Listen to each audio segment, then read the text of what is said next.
செய்தியை கொடுக்க போறார்கள். நன்றி. ஆமென். செய்தியை கொண்டு வருவார்கள். ஆமென். ஆமென். ஆமென்.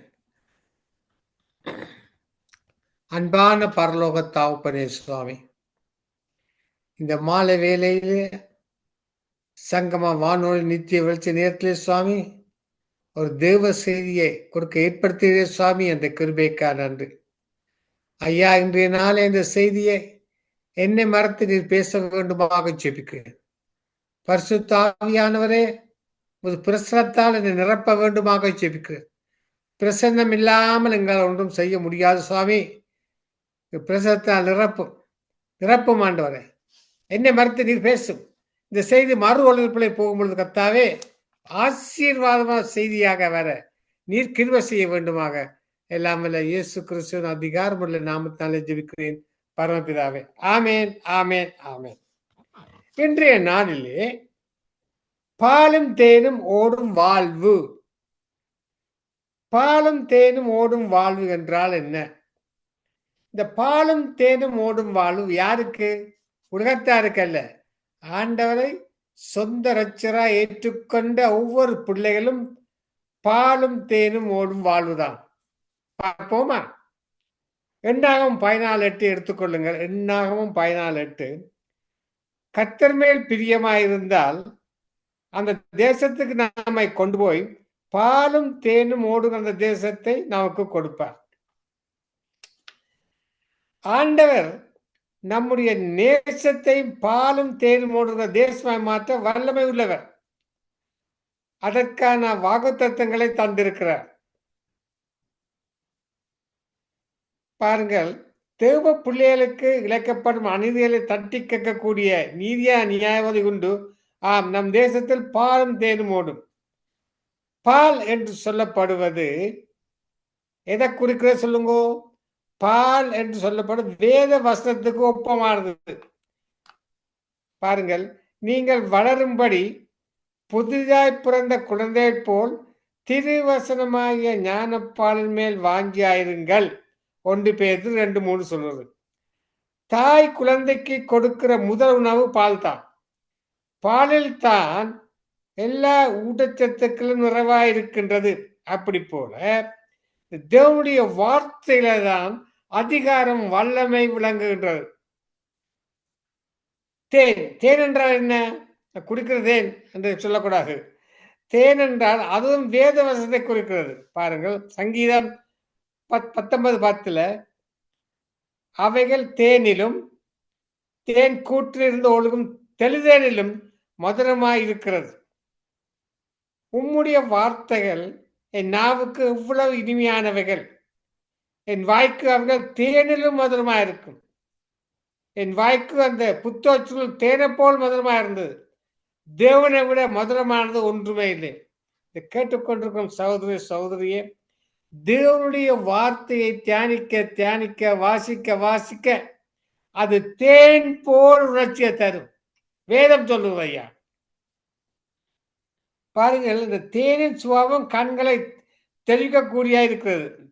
பாருங்கள், யோனதான் யுத்தகத்தில் தொய்ந்து போய் சோர்ந்த வேளையிலே ஒரு தேன் கூட்டில் தேனை ருசி பார்த்த உடனே அவனுடைய கண்கள் எவ்வளவு தெளிவு வந்தது பாருங்கள். 1 சாமுவேல் 14:29. ஆமென். ஆமென். கானான் பாலும் தேனும் ஓடுகிற தேசம் என்றால் எவ்வளவு செழிப்பான தேசமாயிருந்திருக்கும். சிந்தித்து பாருங்கள். ஒரு நாட்டிலே பாலும் தேனும் ஓடுகிற தேசம் என்றால் எவ்வளவு செழிப்பா இருக்கும். அங்குள்ள மக்கள் எவ்வளவு சந்தோஷமா குளிர்ச்சியா இருந்திருப்பார்கள். கர்த்தர் பாலும் தேனும் ஓடுகிற அந்த கானானை குறித்து சொல்லும்போது, நீங்கள் சுதந்திரிக்க போகிற தேசமோ மலைகளும் பள்ளத்தாக்கும் உள்ள தேசம், அது வானத்தின் மலைத்தண்ணீரை குடிக்கும் தேசம். மலைத்தண்ணீர் என்று சொல்வது பரிசுத்தாவின் அபிஷேகத்துக்கு அடையாளம். கர்த்தர் அந்த அபிஷேகத்தை முன்மாதிரியாகவும் பின்மாதிரியாகவும் பாருங்கள். இந்த இஸ்ரேல் நாட்டிலே தண்ணி பற்றாக்குறை உண்டு. கடல் நீரை எடுத்து அதை சுத்தப்படுத்தி தண்ணீரை இஸ்ரேல் நாட்டுக்கு கொடுக்க மட்டுமல்ல, உலக நாட்டுக்கும் அனுப்புவார்கள். இவ்வளவு ஒரு பாலும் தேனும் கடல் தண்ணீரை எடுத்து அதை தொழிற்சாலைகளில் புகுத்து நல்ல தனியா மாற்றுகிறார். அல்லேலூயா. உன் தானியத்தையும் உன் திராட்சரசத்தையும் உன் எண்ணெயும் சேர்க்கும்படிக்கு ஏற்ற காலத்தில் தேசத்தில் முன்மாரியையும் பின்மாரியையும் பெய்ய பண்ணுவேன். இதில் தானியம் என்பது தேவனுடைய வசனத்தையும், திராட்சசம் என்பது யோசை இரத்தத்தையும், எண்ணெய் என்பது பரிசுத்தாவின் அவசியத்தையும் கொடுக்கும். நன்றாக கவனித்துக் கொள்ளுங்கள். தானியம் என்பது தேவனுடைய வார்த்தை, திராட்சரசம் என்பது இயேசுடைய இரத்தம், எண்ணெய் என்பது பரிசுத்தாவின் அபிஷேகத்தை கொடுக்கிறது. இவ்வளவு அருமையான ஆசீர்வாதங்களை கர்த்தர் நமக்கு வாக்குப்பாடு யாருக்கு? எங்களுக்கு. இந்த சங்கம வானொலியிலே நித்திய வச்ச நேரத்திலே வார்த்தையை கொடுக்கிற தாசர்கள், தாழ்ந்திருக்கிற பிள்ளைகளுக்கு பாலும் தேனும் ஓடுகிற கானா என்பது ஆவிக்குரிய வாழ்வு என்று அர்த்தம். அது வேத வசனங்கள் வாழ்வு, அது அபிஷேகத்தின் வாழ்வு. இந்த பாலும் தேனும் ஓடுகிற தேசத்தை சுதந்திர நாம் செய்ய வேண்டியது என்ன? இப்ப நாங்கள் இந்த பாலும் தேனும் ஓடும் தேசத்துக்கு நாங்கள் போக வேண்டுமானால் நாங்கள் என்ன செய்ய வேண்டும் என்ற கேள்வியை நீங்கள் கேட்கலாம். வேறு பிரிக்கப்பட்ட வாழ்க்கையை வாழுங்கள். வேறு பிரிக்கப்பட்ட வாழ்க்கை. பாலும் தேனும் ஓடுகிற அந்த தேசத்தை உங்களுக்கு சுதந்திரமாக கொடுப்பேன், உங்களை மற்ற ஜனங்களை விட்டு பிரித்தெடுத்த உங்கள் கர்த்தர் நானே. பாத்தீங்களா? இப்ப உலகத்திலிருந்து இப்ப என்னையும் கூட உலகத்திலிருந்து தேவனை பிரித்தெடுத்தார். தேவன் பிரித்தெடுத்தார். உற்றார் உறவினரோ நானோ இல்லை, தேவன் என்னை பிரித்தெடுத்தார். கானானை நமக்கு சொந்தமாக தரவும், கானானில் உறுதியா இருக்கும். நாம் தெரிந்துக்கப்பட்ட வாழ்க்கை வாழ வேண்டும். நாம் ஆண்டவரால் தெரிந்து கொள்ளப்பட்டோம். என்ன பாவங்களை விட்டு விலகி ரட்சிப்புக்குள் வந்தோமோ அன்று நாம் பிரித்தெடுக்கப்பட்ட ஒரு பரிசுத்த ஜீவத்துக்குள் வருகிறோம். பிரித்தெடுக்கப்பட்ட ஜீவ ஜீவத்துக்குள் வருகிறோம். இந்த உலகத்திலே நாம் வாழ்கிறோம். ஆனா நாம் இந்த உலகத்துக்குரியவர்கள் அல்ல. நன்றாக கவனிக்க வேண்டும். உலகம், மாமிசம், பிசாசை விட்டு நாம் வேறு பிரித்து இருக்க வேண்டும். கர்த்தரால் நாம் பரிசுத்தமுள்ள ஜாதியாக தேர்ந்தெடுக்கப்பட்டிருக்கிறோம். உபாகம் 7:6 என்ன சொல்லுகிறது? நீ தேவனாய கர்த்தருக்கு பரிசுத்த ஜனம். பூச்சக்கரத்தில் எல்லா ஜனங்களிலும் தேவனாய கர்த்தர் உன்னை தமக்கு சொந்தமாடி தெரிந்து கொண்டார். ஆண்டவர் தெரிந்து கொண்டார். ஐயா, கர்த்தர் சிருஷ்டிப்பிலே பிரித்தெடுக்கப்பட்ட ஒரு வாழ்க்கையை காண்பிக்கிறார். வெளிச்சத்தை உண்டாக்கினார், அதோடு நின்று விடவில்லை. வெளிச்சத்தையும் இருளையும் ஒவ்வொருவராக பிரித்தார். வெளிச்சத்தின் பிள்ளைகளுக்கும் இருளின் பிள்ளைகளுக்கும் சம்பந்தம் இல்லை. நாம் கர்த்தருடைய ஜனமாக அவருடைய நாமமாக வேறுபட்ட வாழ்க்கை வாழ வேண்டும். உலகத்தாரோடு ஒத்து போகக்கூடாது. திருமணங்கள் கூட உலகத்தாரோடு ஒத்து போகக்கூடாது. ஆபிரகாமை அழைத்த போது, நீ உன் தேசத்தையும் உன் இனத்தையும் உன் தகப்பனுடைய வீட்டையும் விட்டு புறப்பட்டு நான் உனக்கு காண்பிக்கும் தேசத்துக்கு போ என்றார். கர்த்தர் வேறு பிரித்தல் முதலாவது அவருடைய தேசத்தில் கொண்டு வருகிறார். இரண்டாவது அவருடைய இனத்தில் கொண்டு வருகிறார். மூன்றாவது தகப்பன் வீட்டில் கொண்டு வருகிறார். காரணம் என்ன? தகப்பன் வீடு விக்கிர ஆராதனை நிறைந்த வீடு. அந்த சமுதாயம் உன்னை கரப்படுத்தக்கூடும். ஆகவே நீ பபிலோன் தேசத்திலிருந்து வேறு பிரிக்கப்பட்ட வெளியேற வேண்டும். எங்களை கூட நாங்களும் கூட இலங்கையில் இருந்தோம். என்ன எங்களை வேறு பிரித்து தூக்கி கொண்டு வந்து கண்டா தேசத்தை வச்சுக்கிறேன். ஆண்டோட நாமத்தை மையப்படுத்த, ஆண்டோட துதிக்க, ஆண்டோட வார்த்தையை கொடுக்க நாங்கள் நியமிக்கப்பட்டிருக்கிறார். என்ன பாருங்கள், நாம் இன்றைக்கு இயேசுடைய இரத்தத்தால் கழுவப்பட்டோமா? அன்று உலகத்தாரை விட்டு வேறு இருந்த வாழ்க்கைகள் வந்திருக்கிறோம். எப்படியும் வாழுங்கள் என்று கர்த்தர் விட்டு விடாமல் அவருடைய தீர்மானத்துக்குள் நம்மை கொண்டு வந்தார். அவருடைய அன்புக்குள் கொண்டு வந்தார். பாருங்கள், உலக பிரகாரமான தாய்மார் தகப்பமார் பிள்ளைகளுக்கு வளர்ப்பதில் கவனமாக இருக்க வேண்டும். கெட்ட நண்பர்களை கெட்ட நண்பர்களை விட்டு, கெட்ட உறவுகளை விட்டு, கெட்ட நடத்துவது தன்னோட பிள்ளைகளை வேறு பிரிக்க வேண்டும். பன்றிகளோடு சேர்ந்த குட்டிகளும் தின்ன ஆரம்பித்தது. ஆனால் பூவோடு இருக்குமானால் நறுமணம். நாம் பரலோகத்துக்கென்று அழைக்கப்பட்டவர்கள். அல்லேலூயா. மனமும் மாமிசமும் விரும்புவதை செய்ய முடியாது. மனம் போல் நடக்க முடியாது. ஒழுக்கம் கட்டப்பாடு ஜீவத்துக்கு நாம் வேறு பிரிக்கப்பட்டிருக்கோம். நாங்கள் உலகத்திலே வாழ இயலாது. டிஸ்கோக்கு போயிடாது, தியேட்டருக்கு போயிடாது, சினிமா பாட்டு பாட இயலாது. இப்படி வேறு பிரிக்கப்பட்டிருக்கிறார். ஆமென். பாருங்கள், தானியேல் பாபிலோனுக்கு சென்ற போது நான் கர்த்தரால் தெரிந்து கொள்ளப்பட்டவன் என்பதையும் அழைக்கப்பட்ட உறுதி செய்து கொண்டார். வேறுபாட்டின் ஜீவத்தில் கண்ணும் கருத்துமா இருந்த. ஆகவே ராஜாவின் போஜனத்தினாலும் அவர் பாரம்பரியம் திராட்சத்தினாலும் தன்னை தீட்டுப்படுத்தாத என்று உறுதியாக அடைஞ்சு கொண்டார். ஏன்னு சொன்னா, இந்த மாமிசங்கள் அதெல்லாம் விற்கிற கோயில்ல அடிபட்ட இதுதான் சாப்பாடுகள் மாதிரி வந்த இறைச்சி வகையில். அதான் தானியே அதை வேறு பிரித்து விட்டார். வேதம் என்ன சொல்றது? ஒருவன் கிறிஸ்துவுக்குள் இருந்தால் புது சிருஷ்டியாகிறான், பழையவைகள் ஒழிந்து போயின, எல்லாம் புதிதாயின. கேட்டுக்கொண்டிருக்கும் சகோதரிய நாங்கள் வேறு பிரிக்கப்பட்ட வாழ்க்கையை வாழ வேண்டும். வேதம் சொல்லுகிறது, அந்நிய நுகத்திலே அவிசுவாசம் பிணைக்கப்படாதிருப்பீர்களாக. இன்று பணம், வீடு, காசு, பென்ஸ் கார்ந்தோன தேவனுடைய பிள்ளைகள் உலகத்தாருடைய பெண்களை திருமணம் செய்கிறார்கள். தவறான காரியம். வேதம் என்ன சொல்லுகிறது? அந்நிய நுகத்திலே அவிசுவாசம் பிணைக்கப்படாதிருப்பார். நீதிக்கும் அநீதிக்கும் சம்பந்தம் ஏது? ஒளிக்கும் இருளுக்கும் ஐக்கியம் ஏது? கிறிஸ்துவுக்கும் பேலியாருக்கும் இசைவேது? விசுவாசிக்கும் பங்கு தேவனுடைய ஆலயத்துக்கும் விக்கிரகங்களுக்கும் சம்பந்தம் ஏது? ஆனபடினால் நீங்கள் அவர் நடுவிலிருந்து புறப்பட்டு போய் அசுத்தமான தொடாதீர்கள் என்று கர்த்தர் சொல்லுகிறார்.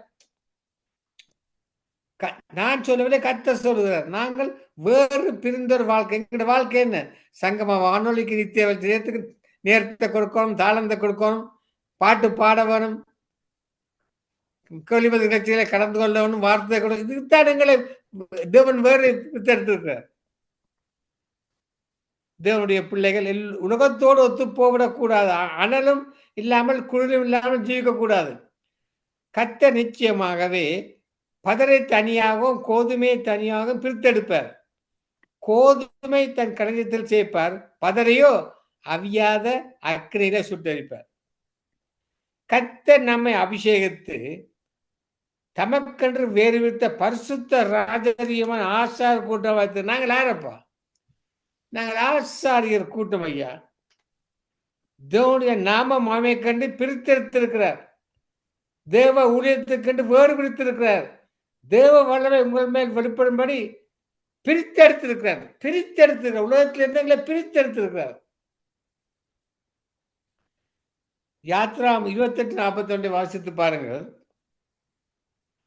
உன் சகோதரனுடைய ஆரோனும் அவனோடு கூட குமாரும் எனக்கு ஆசாரிய ஊழியம் செய்யும்படிக்கு நீ அந்த வஸ்திரங்களை அவர்கள் கொடுத்து அவர்களை அபிஷேகம் செய்து அதை பிரசித்த பண்ணி பரிசுத்தப்படுத்துவாயாக. ஒரு ஊழியம் செய்வதற்கு ஐயா பரிசுத்தமான ஜீவியம் வேணும். சும்மா எடுத்தா போல ஒன்றும் செய்ய முடியாது. இந்த பரிசுத்தமான ஒரு வாழ்க்கை வாழ்ந்து ஒரு வார்த்தையை கொடுக்கும் பொழுது, சபை நடத்தும் பொழுது பெரிய காரியங்களை அற்புதம் செய்வார்.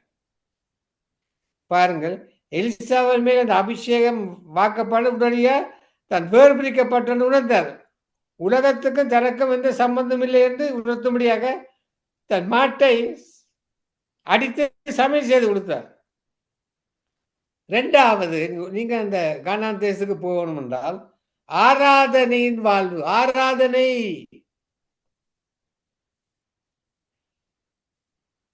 கர்த்தர் உனக்கு கொடுப்பேன் என்று பிதாக்களுக்கு ஆணையிட்டாலும் பாலும் தேனும் ஒரு விதமான தேசமாக கானானியர், ஏந்தியர், எமோரியர், ஏவியர், எபுசியர் என்ற தேசத்துக்குள்ளே வரப்படும் காலத்தில் இந்த மாதத்திலே இந்த ஆராதனை செய்வாயாக. இந்த சில பேர் ஆராதிப்பார், சில பேர் துதிப்பார்கள், சில பேர் சோஸ்திரம் சொல்லுவார்கள். சில ஊழியர்கள் சோஸ்திரம் சொல்லுவாங்க. பிரேசலோட்னா பிடிக்காது. ஆராதனை செய்வாங்க. கர்த்தர் ஒருவருக்கு ஆராதனை செய்யுங்கள். முழு இதயத்தோடும், முழு ஆத்மாவோடும், முழு பலத்தோடும் அன்பு கூர்ந்து அவருக்கு ஆராதனை செய்யுங்கள். ஆராதனை இடத்தில் தான் தேவ பிரசன்னம் இருக்கு. தேவ பிரசன்னம் இருக்கும் தான் சந்தோஷம் சமாதானம் குடிக்கொள்ளும். எங்களுடைய சபையிலே ஒரு ஆராதனை நேரத்தில் இந்த கோயில்கள் பாட்டு படிப்பார்கள். எல்லோரும் ஆடி பாடி சபைக்குள்ளே ஓடி திரிவார்கள். காரணம் அவருடைய பிரசன்னம் அவளை மூடிக்கொண்டது. ஓடுவார்கள் சபையை சுற்றி சுற்றி, ஆண்கள் பெண்கள் ஓடுவார்கள். காரணம் அங்கே அந்த ஆராதனை நடக்கும் போது அந்த ஆராதனையின் பிரசன்னம் ஒவ்வொருவரையும் தொடுமையா. பாருங்கள், பாலும் தேனும் ஓடுற கானான் கர்த்தர் ஆபிரகாமை வாக்கு பண்ண போது உடனே அவர் செய்த காரியம் என்ன? கர்த்தரை பணிந்து கொண்டார். பணிந்து கொள்வது கூட ஒரு வகை ஆராதனை தான். ஆராதனை செய்யும் போது ஆண்டவருடைய அளவற்ற பிரசன்னம் அங்கே இறங்கி வருகிறது. துதியின் மத்தியிலே வாசம் பண்ணுகிறார், அங்கே இறங்கி வருகிறார். தேவதூர்கள் இறங்கி அங்கே உலாவுவார்கள். கர்த்தர் மகிழ்ச்சியோடு ஆராதனை செய்கிற வீட்டில் இறங்கி உலாவார். அந்த விட உன்னதமான மரபாக சர்வவள நிலையாக காணப்படும். ஆராதனை வீட்டில் துதித்து ஆராதிப்பார்கள். என்னுடைய கிராண்ட் டாட்டர்ஸ் எல்லாம் தங்களுடைய ஃப்ரெண்ட்ஸை கூட்டிக் கொண்டு வந்து வீட்டிலே ஆராதனை நடத்துவார். ஆராதனை செய்து துதித்து ஆராதிப்பார்கள். சிற்றுடியெல்லாம் கொடுத்து உபசரிப்பார்கள். உண்மையாக அந்த வீடு ஆசீர்வாதமாக. காரணம் ஆராதனை. பாருங்கள், எகிப்திலிருந்து புறப்பட்டவர்கள் பல லட்சம் பேர் என்ன, ஆனால் காலேப்பும் யோசுவாவும் கானானை சுரந்து கொண்டார்கள். இது ஆழ்மான சத்தியம் ஐயா. காலேப்பும் யோசுவாவும் தான் சுரந்து கொண்டார்கள், மற்றவர்கள் போகவில்லை. அந்த சப்ஜெக்ட் வேற இல்லை. இங்க 2 பேருமே யூதத்தை சேர்ந்தவர். யூதா என்றால் கர்த்தரை துதிப்பேன் என்ற அர்த்தம். காலேப் என்ற வார்த்தைக்கு கர்த்தரை துதிப்பேன் என்ற அர்த்தம். நம்முடைய ஆண்டவராய் இயேசு கூட யூதா கோத்திரத்தில் யூத ராஜசிங்கமாக பிறந்தார். எங்க எழுதியிருக்கு? லூக்கா 3:23 எழுதியிருக்கு. யோசுவாவின் கடைசி ஆலோசனையை யோசுவா 24:15 எழுதி வைத்தார். யோசுவாவுடைய கடைசி ஆலோசனை, கர்த்தரை சேவிக்கிறது உங்கள் பார்வைக்கு ஆகாததாய் கண்டால் பின்ன யாரை சேவிப்பீர்கள் என்று தெரிந்து கொள்ளுங்கள். நதிக்கு அப்புறத்தில் உங்கள் பிதாக்கள் சேவித்த தேவர்களை சேவிப்பீர்களோ, நீங்கள் வாசம் பண்ணுகிற தேசத்துக்கு குடிகளாக எமோரியன் தேவர்களை சேவிப்பவர்களோ, நானும் என் வீட்டாரும் என்றால் கர்த்தரையே சேவிப்போம் என்றார். பாருங்கள், உலக மேன்மையெல்லாம் சாத்தான் உங்களுக்கு காண்பிக்கிறான். சாத்தான் விடான். சாத்தான் திசை திருப்புவான். ஜெபிக்கும் பொழுது, ஒரு நிகழ்ச்சி நடத்தும் பொழுது, வார்த்தையை கொடுக்கும் திசை திருப்புவான். அவனுடைய தந்திரமான மூளை அவனுக்கு. இயேசுவை ஒரு பெரிய உப்பருகையை நிறுத்தி உலகத்தின் பல ராஜ்யங்களுடைய மகிமைக்கு காண்பித்தான். தான் பாதத்திலே விழுந்து பணிந்து கொண்டால் இவைகள் எல்லாம் உனக்கு தருவேன் என்று சொன்னார். இயேசுவை பார்த்து என்ன சொன்னார்? அப்பாலே போ சத்தானே, தேவநாய கர்த்தரை பணிந்து கொண்டு அவர்களுக்கு ஆராதனை செய்வார் என்றார். இந்த குழந்தையின் மேலுள்ள அன்பை தெரிவிக்க தூக்கி முத்தமிடுவோம், கட்டி அரைப்போம். குழந்தை பிள்ளையில நண்பர்களை பார்க்கும்போது அன்பை தெரிவிக்க கையில குலுக்குவோம். ஊழியக்காரர்களை காணும்போது கை ஊப்பி கர்த்தருக்கு ஸ்தோத்திரம் அன்பை தெரிவிக்கிறோம். அதிகாரிகளுக்கு மாலை அணிவித்து பூச்சொல்லை கொடுத்து அன்பை தெரிவிக்கிறோம். ஆனால் கர்த்தர் அன்பை தெரிவிப்பது ஆராதனை செய்வதில் தான் இருக்கிறது. ஆராதிக்கும் போது தேவனுடைய ஐக்கியம் கொள்கிறோம். அவரை ஆராதித்துக் கொண்ட பரலோகத்தோடு ஐக்கியம் வைக்கிறோம். பழைய ஏற்பாடு புதிய ஏற்பாடு பரிசுத்தவான்கள் ஐக்கியம் வைக்கிறோம். ஆகவேதான் கர்த்தரை ஆராதிக்க தாவீது தீர்மானம் செய்து, கர்த்தரை நான் எக்காலத்திலும் ஸ்தோத்திரிப்பேன், அவர் துதி எப்பொழுதும் வாயில் கூட தீர்மானித்தார். கர்த்தருக்கு நம்மை குறித்த எதிர்பார்ப்பு உண்டு. இந்த ஜனத்தை எனக்கென்று ஏற்படுத்தினேன், இவர்களின் துதியை சொல்லி வருவார்கள்.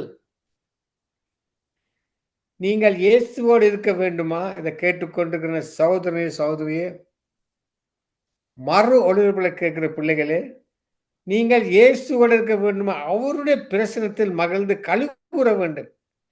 அவரும் உங்களோட இருந்து அற்புதங்கள் அடையாளங்கள் நடக்க பண்ண வேண்டுமா? அவருக்கு ஆராதனை செய்யுங்கள். அப்பொழுது துதிகளின் மத்தியிலே வாசம் பண்ணுகிறவர் உங்கள் மத்தியிலே கடந்து வருவார். துதித்து பாருங்க. துதிக்க துதிக்க துதிக்க, ஆராதிக்க ஆராதிக்க ஒரு பிரசன்னம் வரும். முழங்கால் படியை துதித்து பாருங்கள்.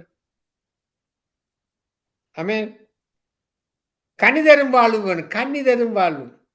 என்னில் நிலைத்திருங்கள், நான் உங்களில் நிலைத்திருப்பேன். கொடியானது திராட்சைச்செடியில் நிலைத்திராவிட்டால் அது தானாக கவனிக்க மாட்டாது போல, நீங்களும் என்னில் நிலைத்திராவிட்டால் கனி கொடுக்க மாட்டீர்கள். நானே திராட்சை செடி, நீங்கள் கொடி. ஒருவன் என்னிலும் அவன் அன்பில் நிலைத்திருந்தால் அவன் மிகுந்த கனியை கொடுப்பான். என்னை அல்லாமல் உங்களால் ஒன்றும் செய்யக்கூடாது. இந்த வசதி கவனிப்பாங்க. என்னை அல்லாமல் உங்களால் ஒன்றும் செய்யக்கூடாது. நீங்கள் மிகுந்த கனிகளை கொடுப்பதால் என் பிதா மையப்படுவார் என்று சீசராயிருப்பீர்கள். இதை கேட்டுக்கொண்டிருக்கிற சகோதரே, சகோதரியே, கர்த்தர் உங்களிடத்தில் வேறு பிரிக்கப்பட்ட வாழ்க்கையை எதிர்பார்க்கிறார். ஆராதனை வாழ்வை எதிர்பார்க்கிறார். மட்டுமல்ல, கனிதரும் வாழ்வை எதிர்பார்க்கிறார். உதடுகளின் கனியாய ஸ்தோத்திரப்படி அவருக்கு கொடுக்க வேண்டும். மனந்திருவலுக்கு ஏற்ற கனிகளை அவருக்கு கொடுங்க என்று யோவான் சொன்னார். நல்ல கனி கொடுக்க மரமெல்லாம் வெட்டு அக்னியில போடப்படும். பாருங்கள், கர்த்தர் கனியை தேடி கர்த்தர் தம்மனை வரும்போது கனியை காண்பாரா அல்லது இலையை காண்பாரா? இவைகளெல்லாம் சங்க சடங்காக குறிக்கிறது, பாரம்பரியங்களை காண்பது. ஆனால் கனிகள் என்பது தெய்வீக சுவாபங்களை, உணாசங்களை குறிக்கிறது. பாருங்கள், கர்த்தர் பசியோடு ஒரு நாள் அத்தி மரத்தை நோக்கி பார்த்தார். சரியோ, அதில் இலைகள் தான் இருந்ததே தவிர கனியில காணும். அந்த மரம் கர்த்தரால் சபிக்கப்பட்டு போனது. இன்றைக்கு மரங்களின் மேல் அருகே நியாயத்தீப்பா கோடாடு வைக்கப்பட்டிருக்கிறது. நல்ல கனி கூடாமல் போனால் வெட்டுண்டு அக்கிலி போடும். இங்கே அத்தி மரத்தில் இலைகளால் இருந்தது, கனியை காணவில்லை. சில வேத ஆராய்ச்சியாளர் சொல்கிறார்கள், அந்த பழம் வரும்பொழுது அது பூ பூக்குமா. இந்த பூ பூத்தாப்புறதான் கனி கொடுக்கும். அப்ப அந்த மரத்துல பூ இல்லை. அப்ப அதான் சபித்தார். இந்த இலைகள் வந்து இந்த விசுவாசம் இல்லாத கிறிஸ்தவர்களை குறிப்பிட்டிருக்க அன்னைய காரணங்கள் இருக்கணும் அதுல. ஆமென். கானானின் வாழ்வு கனி கொடுக்கும் வாழ்வு. கானானை சுற்றி பார்த்து வந்தவர்கள் அங்குள்ள கனியை கொண்டு வந்தார். ஒரு திராட்சை குலை எவ்வளவு பெரியதா இருந்தால் சுமக்க கூடாமல் 2 பேர் அதை கொண்டு வந்தார். அந்த கனியை இயேசுடன் காண்பித்தார்கள். அப்படிப்பட்ட கனிகளை கர்த்தர் நமக்கு வாக்கு பண்ணிருக்க. ஜெபம் பண்ணுவோமா? அன்பான பரலோக தகப்பனே சுவாமி, சங்கம வானொலியிலே, நித்திய வளர்ச்சி நேரத்திலே பாலும் தேனும் ஓடும் வாழ்வு. எப்படி எங்களுடைய வாழ்க்கையிலே பாலும் தேனும் ஓடலாம்? இந்த பாலும் தேனும் ஓடுவதற்கு நான் என்ன செய்ய வேண்டும்? அதுக்குள்ள வார்த்தை என்ன சொல்லுகிறது? அதுக்குள்ள வாக்குத்தத்தம் என்ன சொல்கிறது என்று ஐயா நமது பிள்ளைகளுக்கு கற்பித்திருக்கேன் சுவாமி. இதை கேட்டவர்கள் ஒவ்வொருவரும் பாலும் தேனும் ஓடுற வாழ்வு வாழ கிருபை செய்ய வேண்டுமாக ஜெபிக்கிறேன். இவர்கள் திறந்திருந்தவனுடைய வார்த்தையை வாசித்து வாசித்து தியானித்து தியானித்து ஆவியின் அபிஷேகத்தால் பெற்றுக்கொண்டு பரிசுத்தமான வாழ்க்கை வாழ்ந்து கனி கொடுக்கும் பிள்ளைகளாக, இந்த உலகத்துக்கு கனி கொடுக்கும் பிள்ளைகளாக, சங்கமான வானொலி நித்தியத்தை கனி கொடுக்கும் பிள்ளைகளாக நீ மாற்றி அமைக்க வேண்டுமாக எல்லாம் வல்ல இயேசு கிறிஸ்துவின் அதிகாரமுள்ள நாமத்தினாலே ஜெபிக்கிறேன் பரமபிதாவே. ஆமென், ஆமென்.